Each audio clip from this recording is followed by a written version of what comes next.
I'm Madeline Blair, your host of Unlocked.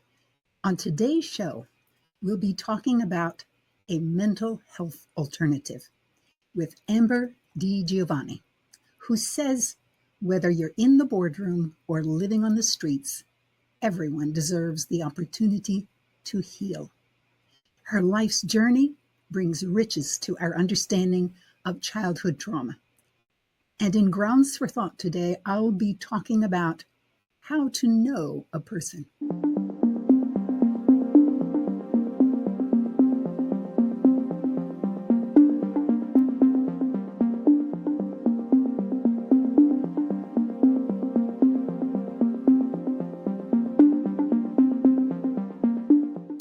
Thank you for joining me today.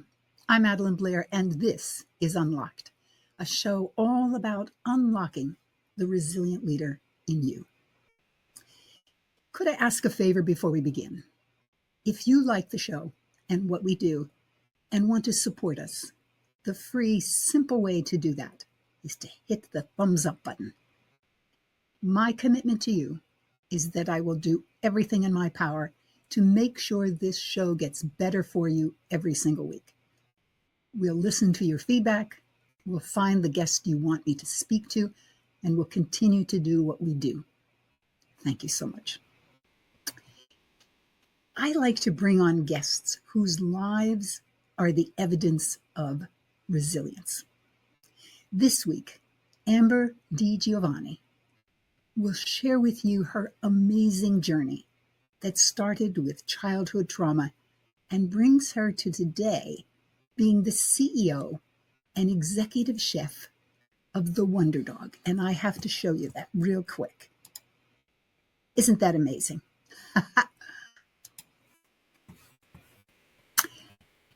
She will share her journey and how she transformed herself to a life with real joy.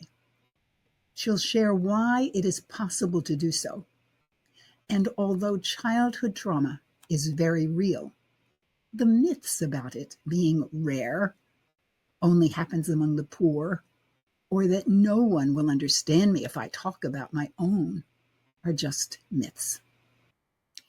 My guest will not talk about her experience graphically, only enough to convey the serious nature of the impact. She will focus on how she was able to heal and what it means to all of us today, whether we are victims ourselves or we want to help another whose work and life suffer from it. So stay tuned. Since the 1800s, Smith Island cakes have been a symbol of family, faith, and community. In 2009, the Smith Island Baking Company was created as the custodian of this treasure, shipping hundreds of thousands of cakes made from scratch, packed with care, and delivered to celebrations of all sizes and shapes, far and wide. Today, people just like you celebrate important occasions with a cake. When is your next birthday? Welcome back. I'm Madeline Blair, and you are watching Unlocked, a show all about the resilient leader in you. Today we're talking with Amber DiGiovanni. In fact, I'm going to bring her on and tell you a bit about her. Amber, welcome. Yes. Welcome to Unlocked. Thank you for having me. Oh, you are so welcome. Chef Amber is a motivational speaker, author, childhood trauma survivor, and philanthropist. She is the CEO and executive chef of the Wonder Dog. And I'm going to bring that back because that was too short. And I'll let that stay up for a while so you see it. Because it's very interesting if you read it. It's dining with the dog Ma. I love it. She is dedicated to inspiring change and has earned national recognition for her work. Among her many awards, she was named the 2025 Best Inspirational Speaker in the United States by Best of Best Review. Amber is the founder of the Canine Hero Fund, the first U.S. scholarship supporting search and rescue dogs, She speaks of her own journey, overcoming childhood trauma, inspiring audiences to embrace healing, nurture their inner child, and evolve beyond survival into a thriving life. In June, she spoke at the conference Rebirth Summit, Stories of Unyielding Courage from Darkness to Dawn. Amber's resilience, wisdom, and drive make her a beacon of hope for others striving to transform their own lives. And I am so pleased to welcome you, Amber. Well, I'm so pleased to be here. Good. Let me get us back in there. I like that much better because I can see you better this way. And I can see you. Good, good. And I'm going to, before we get started, I office from home and I have 2 dogs. So they're napping at the moment, but if they hear a UPS truck, they might work. You know what? I love the fact that in these days, ever since COVID, we've understood that people were home and that there was life going on. I loved it when there were children who would slip through, and as well as dogs. Absolutely. Yeah. Okay. Well, as I read about you, I read that you began your career as a chef.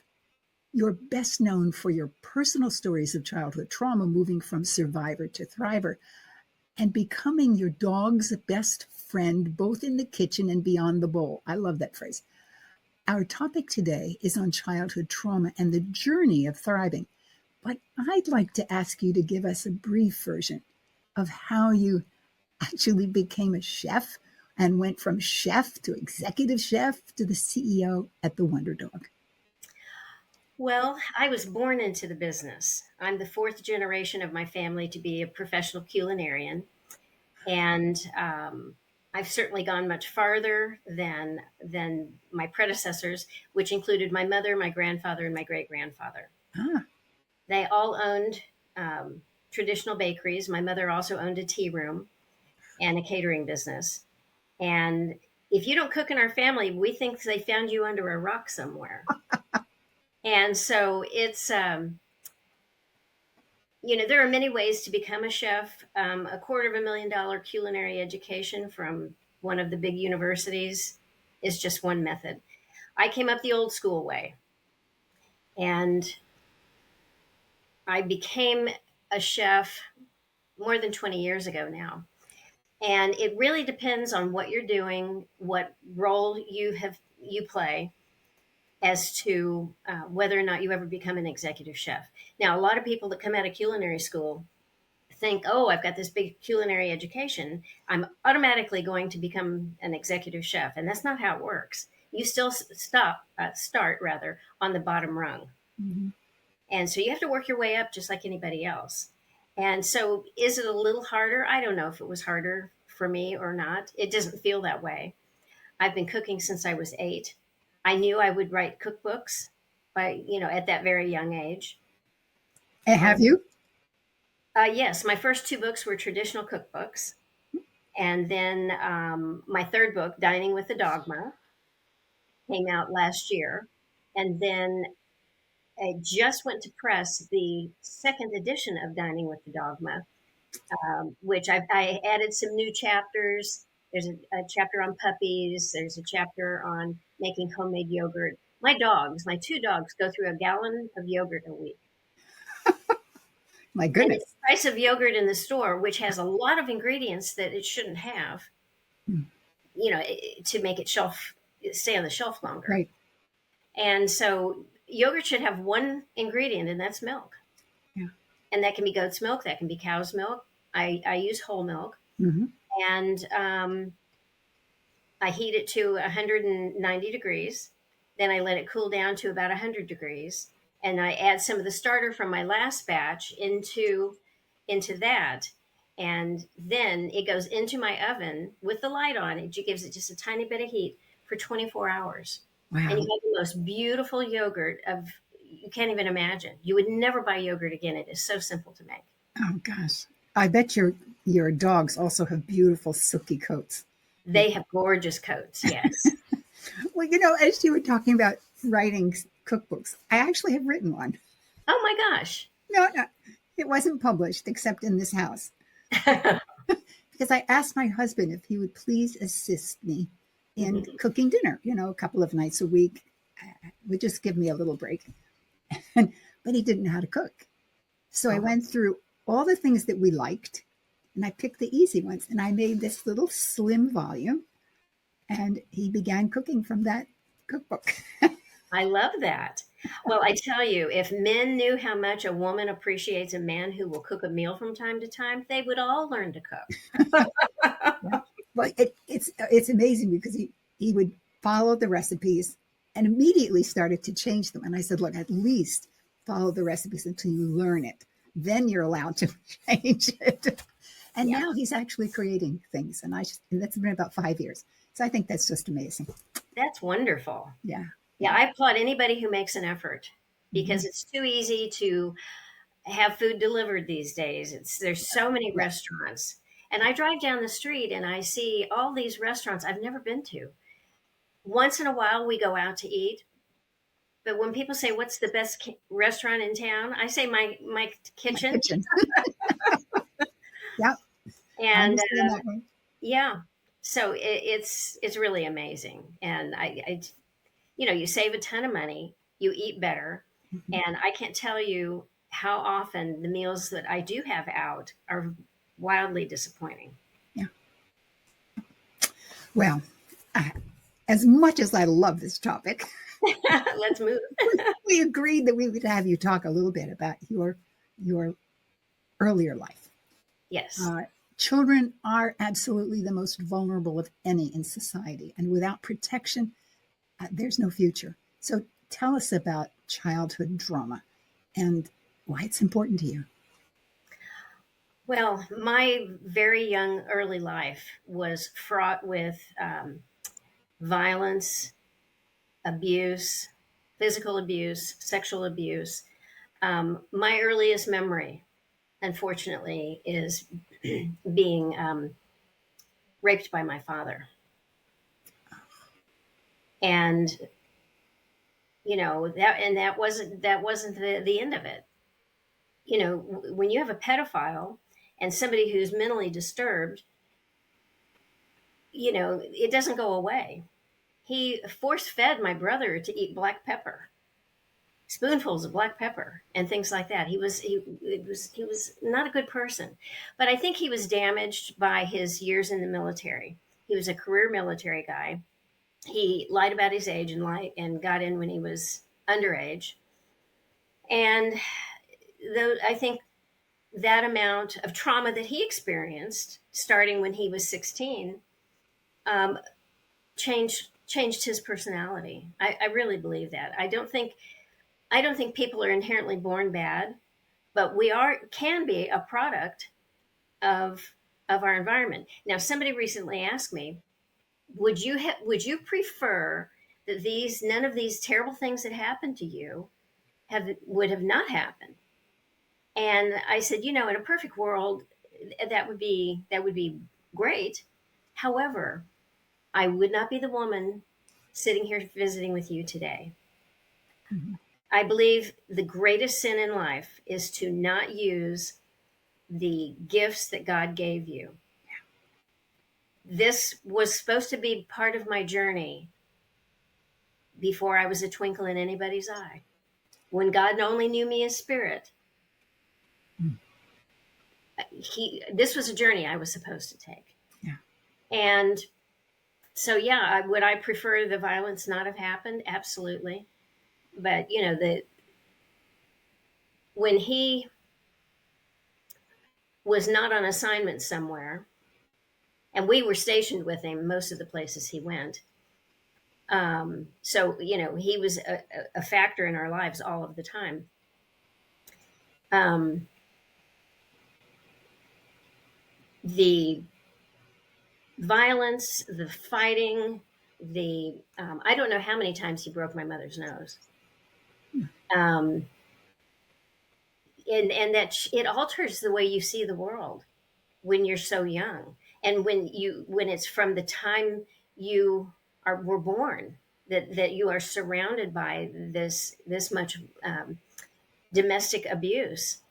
And it's really hard to break that cycle. It's hard not to buy into that, because the devil you know is better than the devil you don't know in a lot of people's minds.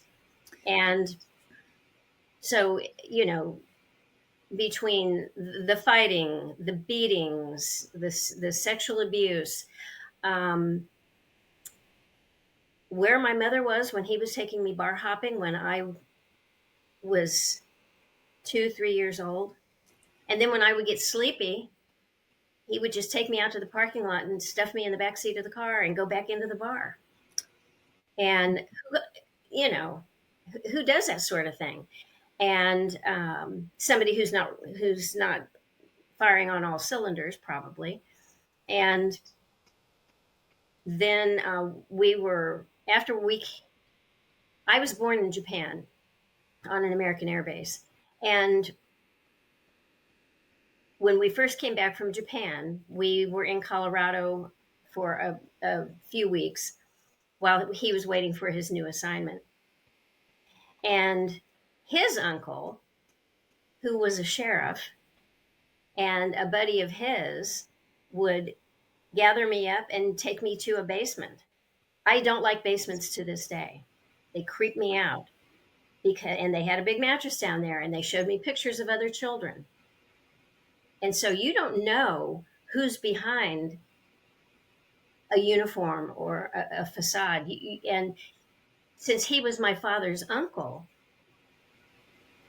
did he make my father the way he became? I don't know.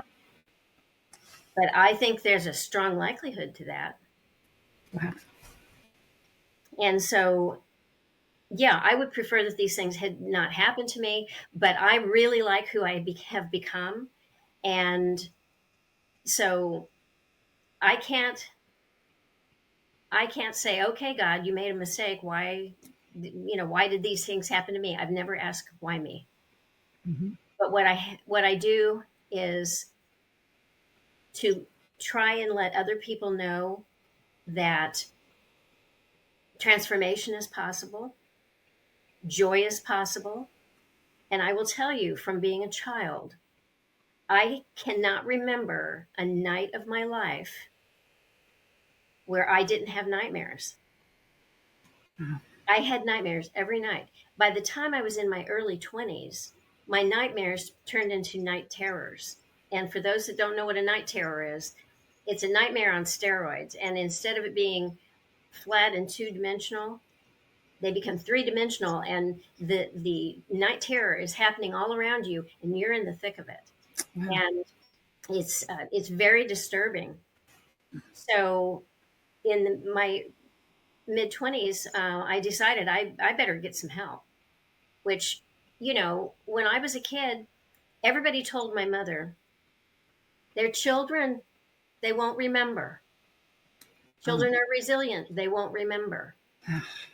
And Not true. not true, not true at all. And the memory that I had to process the most was the year I would turn 8. The event culminated on Mother's Day, but 2 days before Mother's Day, they had an altercation. My parents. My father was taken to jail. My mother told the police, "If you release him, you have to give me some fair warning, because he will come and he will kill me and he will kill my children." So the morning of Mother's Day,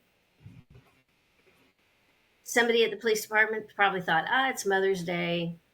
Let's let these guys out. And so they let him out that morning. My mother had a premonition and called, and they had, in fact, let him out a couple of hours prior. Even on a Sunday morning, he managed to figure out a way to get drunk before he came home. And then another altercation ensued, and it lasted from the moment he got home in the early afternoon to the wee hours of the night. Late in the day, because this fight it was ongoing, and I knew enough to be invisible. And I remember being in my room in the corner like this for hours. And then I witnessed him strangle my mother. He left her in a heap on the floor. He thought he had done the deed. For some reason, he went out of the house to get something. I don't know what, but she came to. There was no time to grab us two kids, and so she went for help. Well, completely outraged, he took my brother and I hostage. And this next part is part of why I do the Canine Hero Fund. First responders, police, sheriffs, firefighters had to rescue us. And I had to find something to do to give back to people that are in first responder roles. Yeah. And when I realized that there were no scholarships for search and rescue dogs, and they have ongoing training, Yeah. but it's expensive. It's very expensive. Yes. So that's why I do that. And I wish I could do more, you know. Well, you've convinced me. I'm curious now. You obviously realized you needed support or help in some way. Mm-hmm. What can you tell us a little bit about the things you did that began to heal you? I loved your phrase that everyone is deserving of being healed. Yeah, everybody deserves to be healed. And I tell you what, mental health issues, domestic violence, abuse, any of those things don't know a specific zip code. They don't know a certain part of town. They don't know a class of people. They don't know. Everybody is a potential victim. And so, you've got people suffering in silence. Yeah. And a lot of it, you know what? I'm not ashamed. I didn't do anything wrong. But we are led to believe that we are part of the problem. Yeah. I'm sorry, when I was 2, I wasn't part of the problem. No. When I was 7, when he tried to murder her and took us hostage, and incidentally, this was when that violence ended. As soon as the police had us two kids, he stepped into a closet and put a gun to his head. And that's what ended the silence, or ended the violence. But I still continued to have the nightmares. I would sneak out of my bedroom and creep into my mother's room, and eventually she remarried, and then Pop's, in her room, and I would curl up on the floor at the foot of their bed. Mm-hmm. And I did that for years. Wow. And then I would wake up super early and I'd creep back to my room. So I didn't want to get in trouble. Mm. Because, I needed to feel safe. And I have not felt safe. I didn't feel safe most of my life. And even as a young woman, back to the devil you know versus the devil you don't know. My first husband was a wife beater. We were married 2 weeks the first time he punched me in the face. And I didn't want, and I had my daughter very early on in that marriage.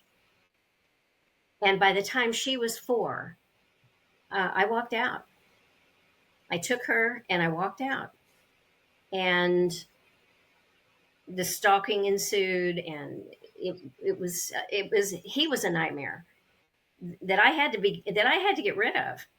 And when I discovered, I finally stood up to him, because there's nothing that gets somebody going more who intends bodily harm on you than as if you run, because then that goes into that animal chase mode, and it makes it worse. And so when I finally stood up to him, and I bought a baseball bat, a Louisville Slugger, And he came in the house one day, and I was standing there, sort of leaning on one foot, and I was tapping the baseball bat on the floor. And he said, "What is that? What are you doing?" And I said, "You ever touch me again," I said, "you have to sleep sometime." Now, I don't know if I'd have been brave enough to do that or stupid enough to do that. But what I discovered, at least about him, and it's probably true of most abusers, they're cowards. Mm-hmm. And you have to call them out on it. Well, And I've read a great deal about bullies, mm-hmm, uh, and it was very surprising to me that, in fact, the response needs to be strength because yes, they are, in fact, weak. And yes. that's just, it's all a facade, they're bullying. Well, and you have to wonder what happened to them Yeah. that they took on that persona. Mm-hmm. But You I'd know, like to come back to you in terms of your steps. Uh, the story of you sleeping, slipping into your parents' room, I really understand that. Children always, in fact, it doesn't matter. Even to this day, we want to be safe. We always want to be safe. oh yeah. We want to protect ourselves. But as a child, you have so little understanding. But what were some things that you did as an adult where you were aware now that you had to do something? Well, when I sought help in my early to mid 20s, um, I spoke with a friend, and I said, and very few people knew my very dark backstory. And she actually had been one of my roommates in college. And so I was sitting with her, and I said, there's things you don't know about me, and I think I need some help, and I don't know where to begin to look. Mm-hmm. And she actually referred me to a therapist. And just so happens that particular therapist had begun working with EMDR, which reprocesses the brain. Because what happens with trauma short circuits your mind, it short circuits your brain. And this is why soldiers who oftentimes come back from combat, they suffer from PTSD. And that's what I had. And I had been suffering with PTSD all of my life since I was quite young. And so they have these dreams. They're having night terrors, the ones where everything's three dimensional and they're in the middle of it. Those are night terrors. And so trauma robs your brain of being able to process things that have happened to you into long-term storage in your mind. See, when we go to sleep at night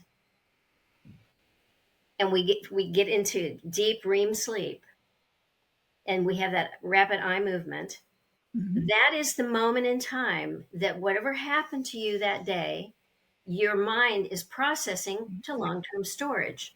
Yeah. Well, I didn't do that. uh, until I went through that, I could not talk about the events of my early childhood without becoming a puddle in the middle of the floor and just completely falling apart. I never understood that step. Thank you. Because that makes incredible sense to me. Yeah, If your brain can't do what it's supposed to do, right. normally does. Okay, sorry, I interrupted you. Yeah, no worries. So EMDR at that time was considered experimental. Now it's state of the art for helping anybody who has experienced some sort of trauma. Now, I haven't had EMDR in years. When I had it, it was done with a light board. And now there's apparently a tapping that they do with EMDR as well. So it's evolved some. But Mm-hmm. my therapist made her own light board and different colored lights. And she managed to figure out how to make those lights run in the same time and pattern as your eyes move in REM sleep. because your eyes dash back and forth when you're in REM Yeah. sleep. Yeah. So she would have me think about a memory that I wanted to process and then turn out the lights. You've got your eyes closed. You're thinking about the memory. And then she turns on the light board and you open your eyes and you don't follow the lights with your head. You only follow the lights with your eyes. And so it's reprocessing your brain Yeah. to take the memories you need to process Yeah. and transfer them to long-term storage. So within 2 days of that first, and it was a breakthrough and it altered my life. But within 2 days, I went in for therapy, the memories, the elephant in the room, and we worked on it and processed it. And it's amazing to me how fast this works. Within 2 days, I could see the memory in my mind, and it was like over here, like maybe the size of a postage stamp. And now in this day, I know it's back here, but I can't really see it anymore. It's in the back of my mind. I know all those things happened. They're still in me. They're part of me. Mm-hmm. But they no longer consume my life. And this stopped making me a victim. There was an investigative reporter that was interested in interviewing serial rapists that were in prison. And this reporter unanimously among these serial rapists, she wanted to know how they picked their victims. And nearly unanimously, they said, I can walk into a room and based on eye contact, body language, a number of physical things, I can tell you who's been assaulted, and that's who I prey on. Wow. So, yeah, it's something else. But then back to your original question. So EMDR was monumental for me. And we went through and processed a lot of trauma. But it stopped making me a victim because I no longer had the body language. I no longer had the lack of eye contact. You know, it was almost like being born again, Wow. you know, because it no longer consumed me. But I still had, when I was, and I think part of this falls into the same realm.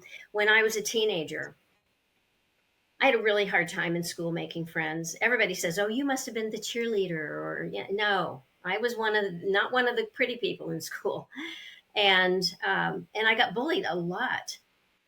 And also because of the trauma, I ballooned.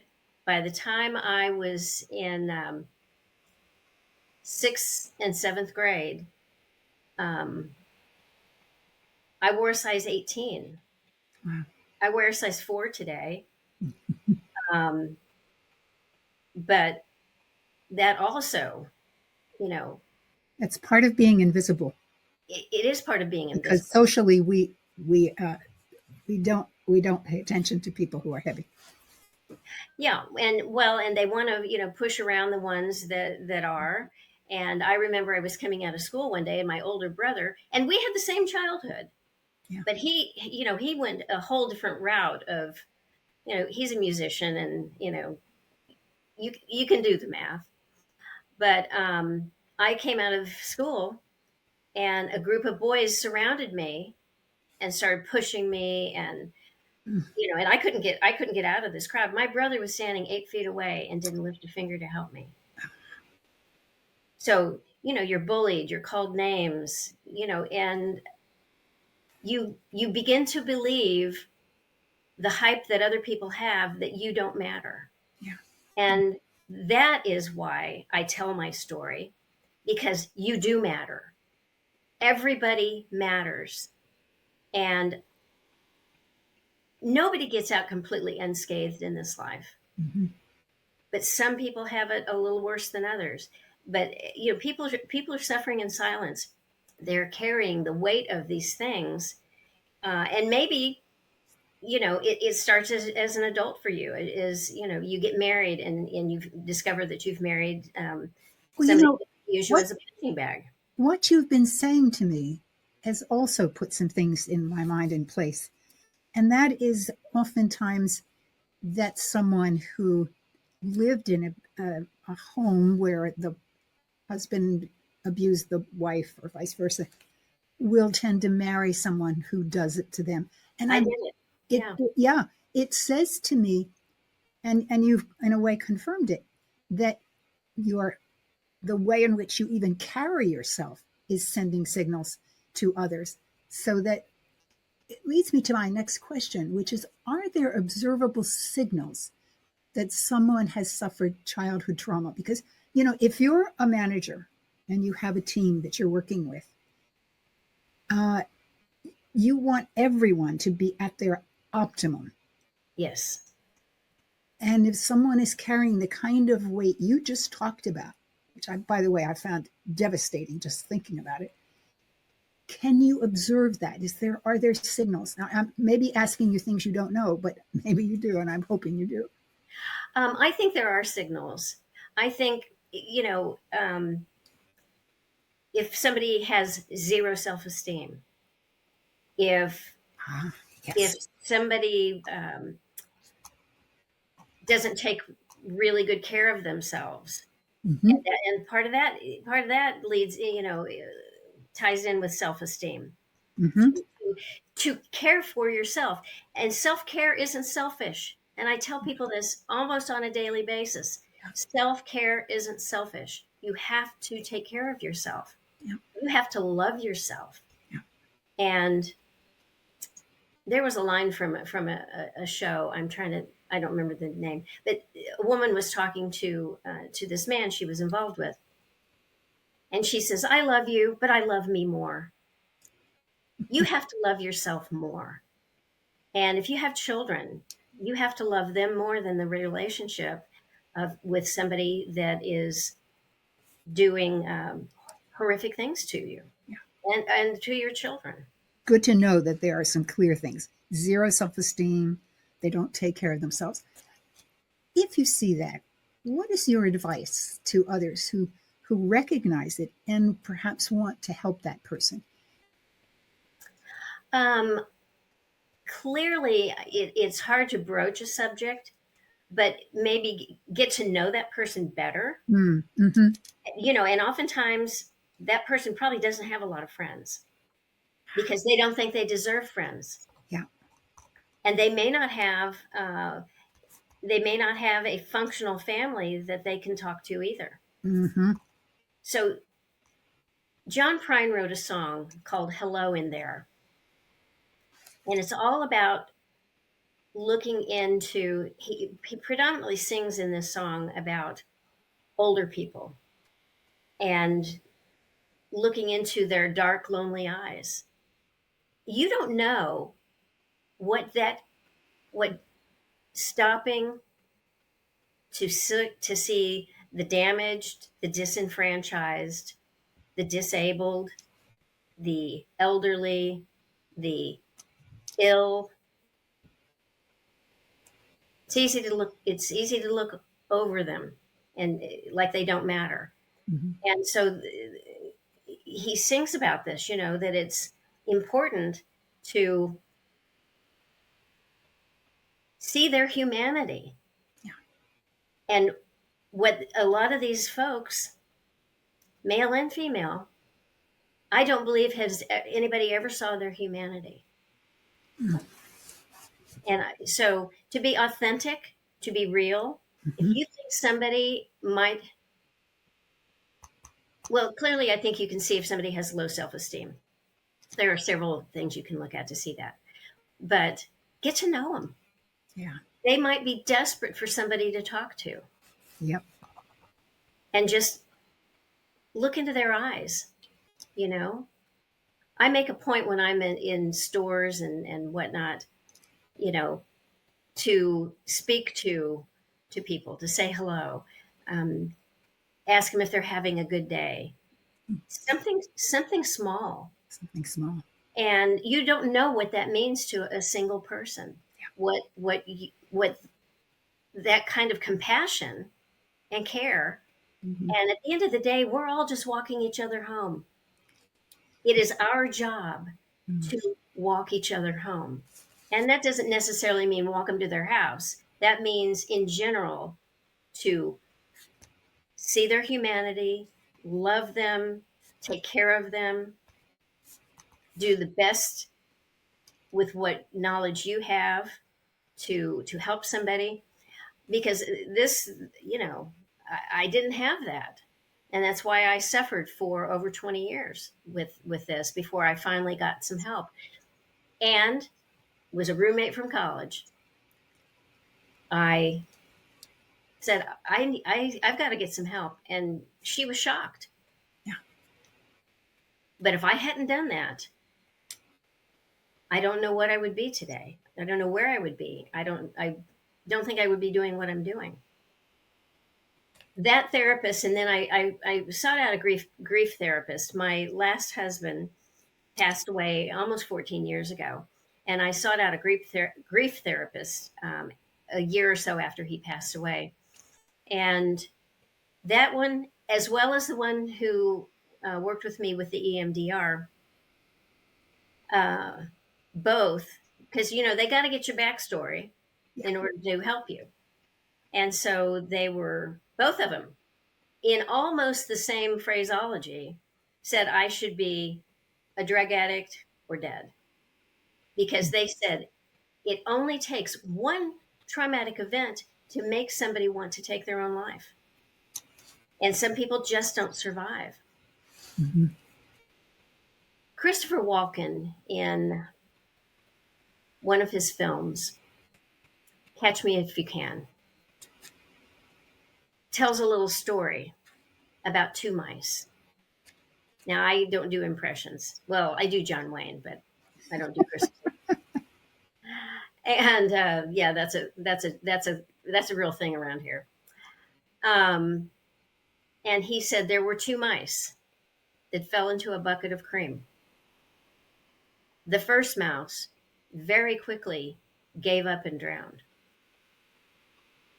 But the second mouse was determined, and he paddled and he paddled and he paddled and he paddled like crazy. So much that he churned the cream into butter and crawled out of it.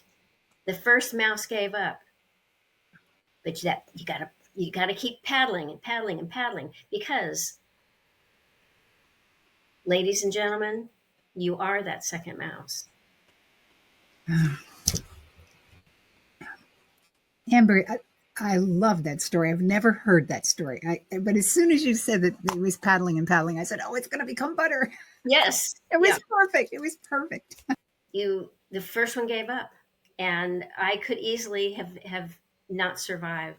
And I'm not sure if I had not seen that therapist with EMDR, if I would have survived Mm-hmm. the way that I have. I know that when I started learning to love myself, to believe in myself, I had Post-it notes everywhere with self affirmations. They Mm-hmm. were all over the inside of my car. They were all over the bathroom mirror. They were on my dressing table. They were on kitchen cabinets. I had them everywhere.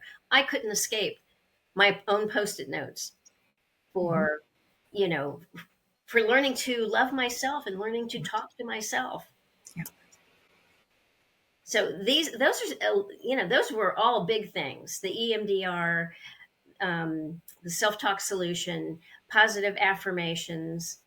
I was in a lift in New York who had prayer beads hanging and an emblem, and I said, what does your emblem stand for?" I already knew it meant God. I just knew it.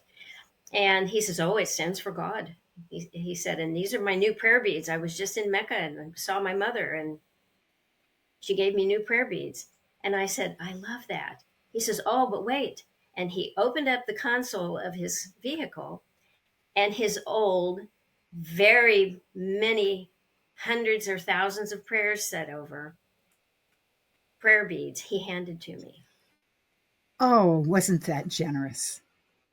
And Amber, so I have found this to be a very illuminating conversation, but I so appreciate your openness and willingness to explore this topic with us. And one of the things I said here was our job is to walk each other home. at the end of the day, At the end of we're the all, day. at the end of the day, we're all just walking each other home. Well, I'm going to ask you to please listen to the next segment. Stay on, so Okay. obviously we can talk afterwards. But the next segment is one I think will speak to you. And I didn't know what you were going to say when I chose my topic for Grounds for Thought. So, Amber, thank you again. Thank you. Thank you so much for having me. Anytime. I still just love you. Oh, thank you.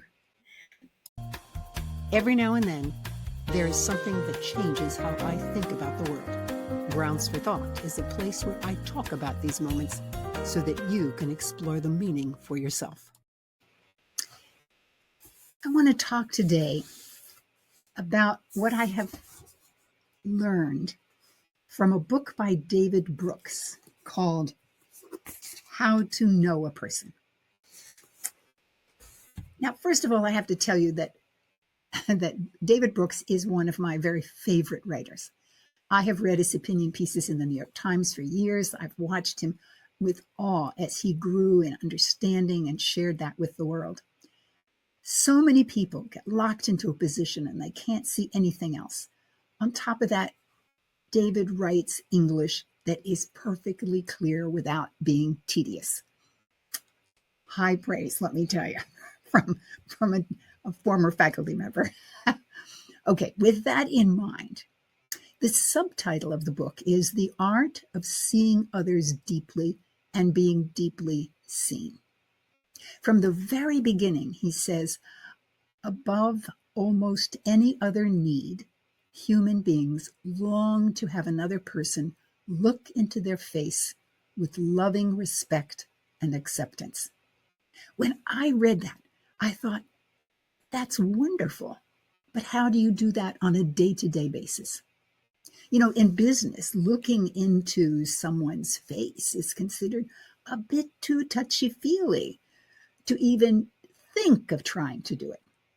Yet I'm guessing that after a particularly challenging, maybe dangerous moment, you have seen the other's face and what they bring to the world. I can't imagine that soldiers who've lived through a battle together don't know each other more deeply. For myself, I recall living through a particularly torturous reorganization and being able to see my colleagues with a much clearer lens. So if our need is to be seen and accepted, how can we do this without severe life and death situations? In my own research on organizational dynamics, I often ask, what is done that makes a person feel they are respected? I'm a sociologist, so my interest is in the behaviors the other people do.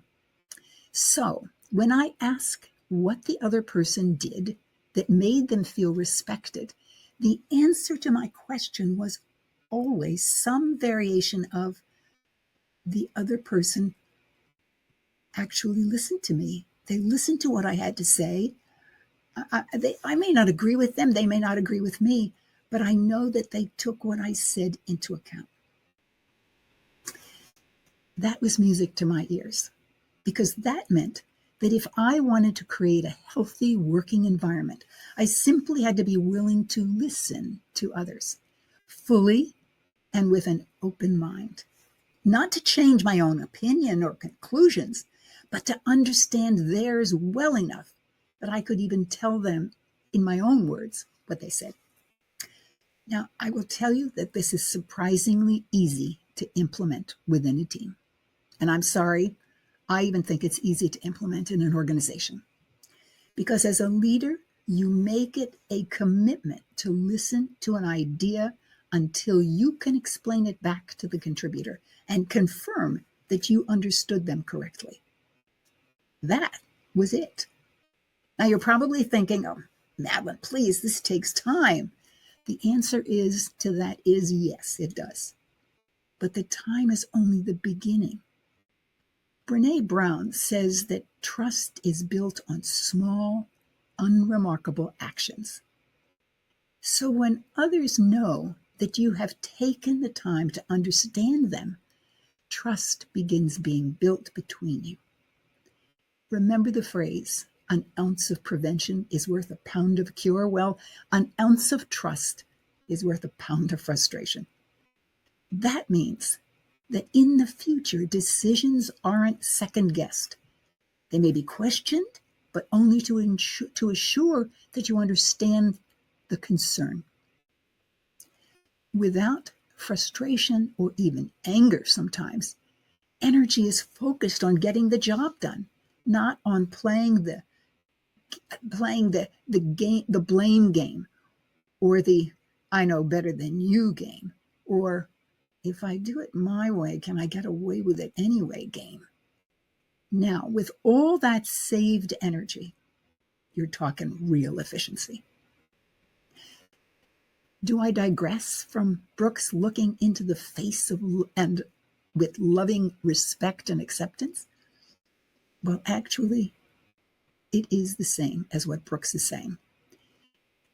His book is filled with other strategies and complementary strategies and tactics.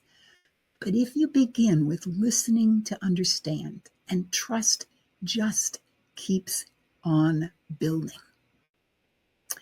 There are many behaviors that lead to unhappy, dysfunctional groups that sadden me. Childhood trauma, teenage ennui, and suicide. Adults who silently live feeling they are invisible. But within my world of influence, I choose to listen to understand so that those around me feel they have been seen. How to Know a Person by David Brooks. I want to thank you for joining me today. I hope you have enjoyed the conversation and learned something new. Let me know what you'd like to have discussed here on Unlocked. Just send me an email at Madeline Blair. Well, no, let's do it to Madeline@MadelineBlair.com. And to see what's coming up, get on my mailing list. Just come to my website and go on the contact page. That way you'll know what's coming up. And if you're on YouTube, click that like button and subscribe. You know, this definitely helps me, but it helps others who are looking for the same kind of information. You unlock your resilient leader.